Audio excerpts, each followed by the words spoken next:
They were just boys from Canton, Ohio when it all began. Not teenagers chasing fame in a big city, not polished performers with industry connections. Just 5 childhood friends who had grown up on the same streets, gone to the same schools, and discovered somewhere along the way that when their voices came together, something extraordinary happened. Something that felt bigger than any of them individually. Something that felt, from the very first time they sang together, like it was always supposed to exist. That was 1958.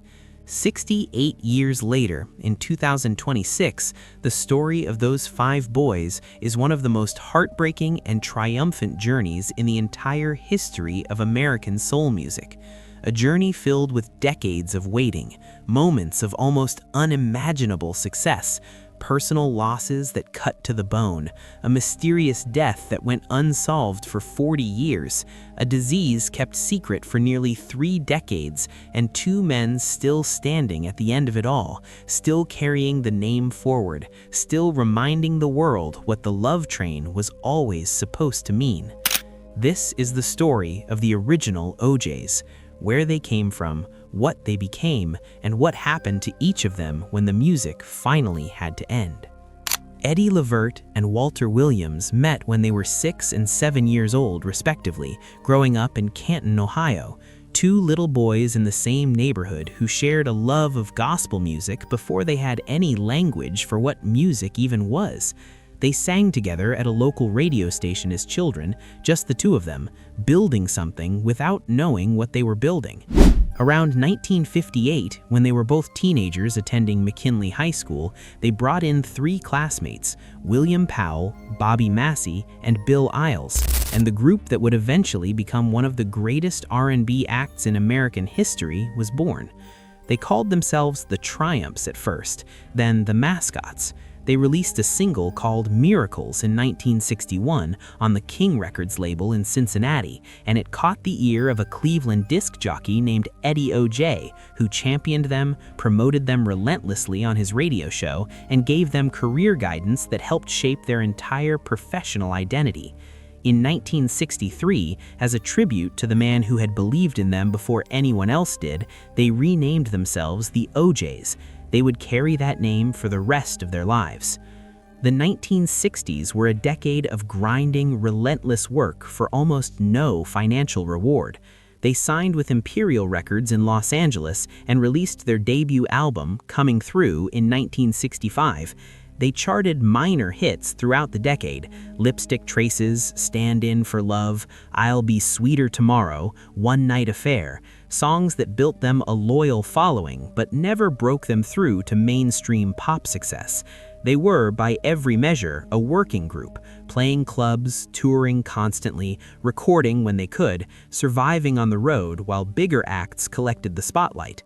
By 1967, they had met producers Kenny Gamble and Leon Huff backstage at the legendary Apollo Theater in New York City, and that meeting changed the trajectory of their entire story. But the breakthrough would not come for several more years, and by the time it did, the group had already begun to change. Bill Iles was the first to go. He departed the group in 1965, choosing family life over the demands of the road. He had been one of the founding voices, one of the 5 boys who had started it all in Canton as teenagers. He stepped away quietly and spent most of the rest of his life out of the public eye, far removed from the fame the group would eventually achieve. When the OJs were inducted into the Rock and Roll Hall of Fame in 2005, Bill Iles was controversially excluded from the induction despite being an original founding member. The slight remained a painful one for those who remembered what he contributed to the group's early identity. Bill Iles passed away on March 25, 2019 in Oceanside, California, at the age of 78. He died without ever having received the Rock and Roll Hall of Fame recognition that the group he helped found had achieved 14 years earlier. Bobby Massey was next. He left the group in 1971, just as everything was about to explode. He had been there from the beginning, one of the 5 voices from McKinley High School, and his exit came at a pivotal moment.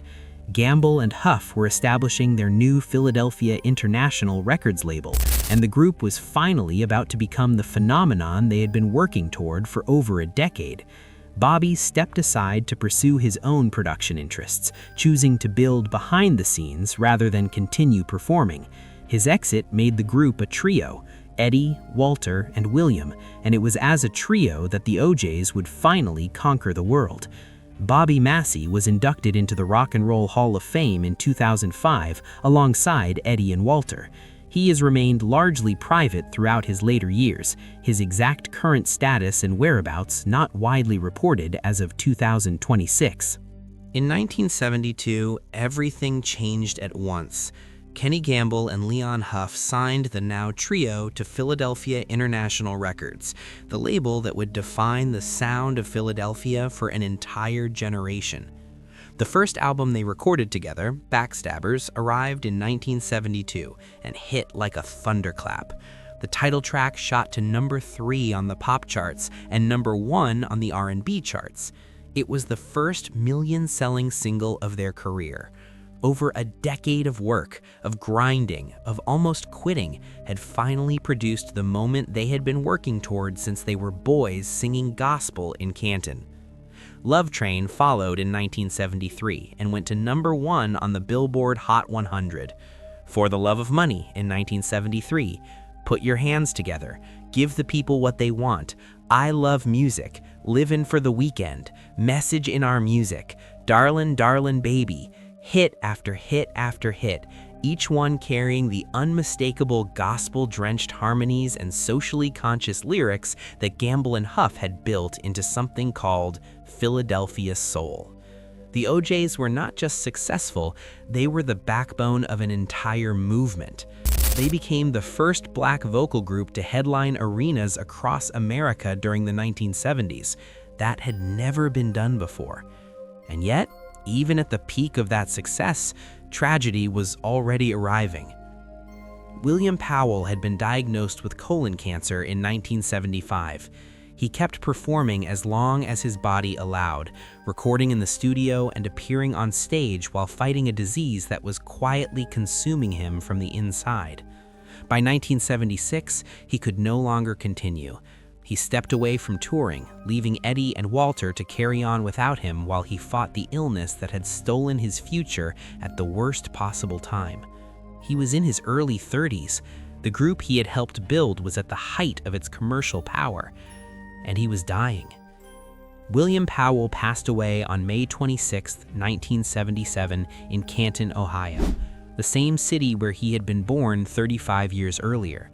He was just 35 years old. He died at the peak of the OJ's success, having helped create the music that made them legends, but never having lived to see the full rewards of everything he had contributed. His family later discovered that Philadelphia International Records had withheld royalties from his estate for years after his death, leaving his sisters and daughters to fight legal battles for money that should have been theirs by right. The cruelty of the music industry's treatment of William Powell did not end with his death. It continued long after. He was inducted posthumously into the Rock and Roll Hall of Fame in 2005.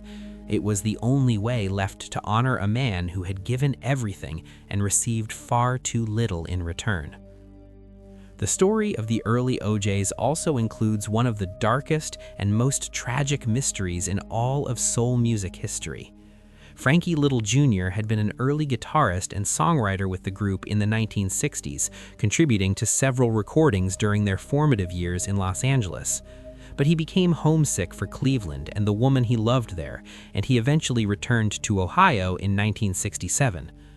On the very day he arrived back, he was drafted into the military and sent to serve in Vietnam.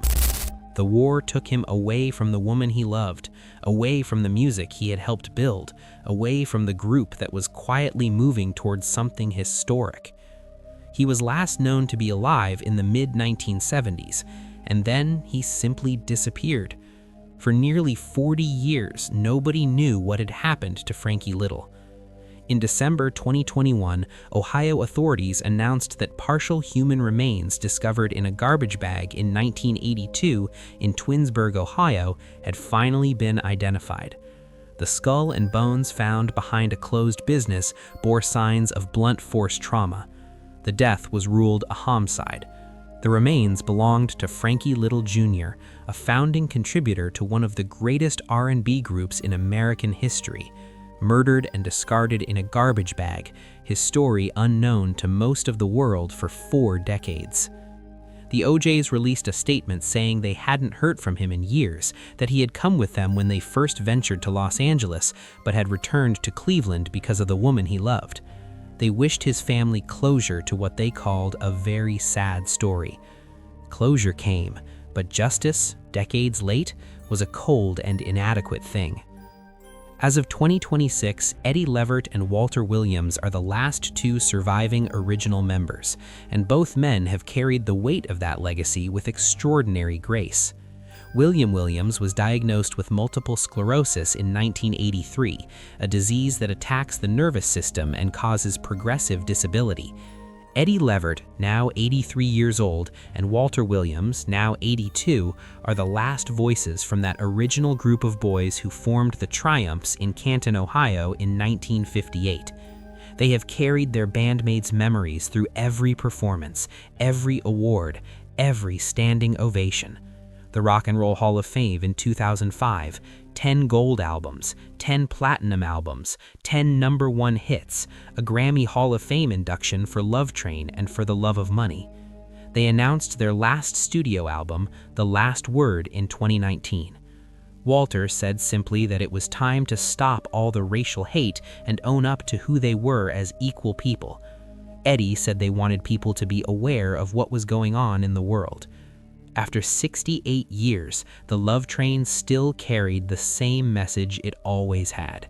People all over the world, join hands. Start a love train. From 5 boys in Canton to a legacy that will outlast every single one of them, the OJs gave everything they had, lost more than anyone should ever have to lose, and never once stopped singing.